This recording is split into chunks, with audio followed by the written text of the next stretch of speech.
શું નામ છે તમારું? સુનિલ ટેકવાણી. સુનિલ, આજે સિંધી સમાજ દ્વારા બાઇક રેલીનું આયોજન કરવામાં આવ્યું છે ચેટીચાંદને લઈને. કઈ પ્રકારનું આયોજન છે અને કયો રૂટ છે? આયોજનમાં તો એવું છે કે આજે અમારા સાંઈજીનો 1074મો જન્મદિવસ છે. ચેટીચાંદ મહોત્સવ જેને અમે કહીએ છીએ, જેને અમે અમારા પલ્લાવાળો સાંઈ, પાણીવાળો સાંઈ, બેડીએવાળો સાંઈ, એ આયોજન આખું નજરાણ આજનું જે રેલીનું આયોજન છે એ અમારા સિંધી સમાજની અગ્રણી સંસ્થા રાસલીલા ક્લબ નીચે આજનું યાત્રા આજની આયોજન છે.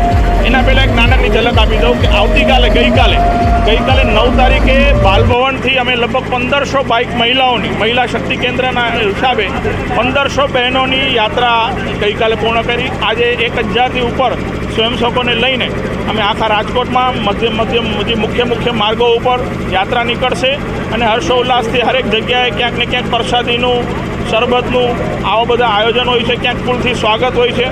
આજે અમારી વચ્ચે કેન્દ્રીય મંત્રી પરસોત્તમભાઈ રૂપાલા પણ આવી રહ્યા છે અને ઝંડી દેવા માટે આવી રહ્યા છે.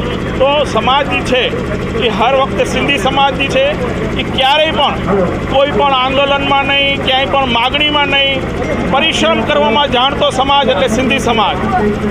કેટલા વર્ષથી આ આયોજન આપની સાથે કેટલા આ છેલ્લા લગભગ આજે હું કહું તો 9 વર્ષથી રાસલીલા જે છે યાત્રાનું આયોજન કરી રહી છે અને આજે 1000થી વધારે સ્વયંસેવકો બધા કાર્યકર્તાઓ જોડાણ થશે.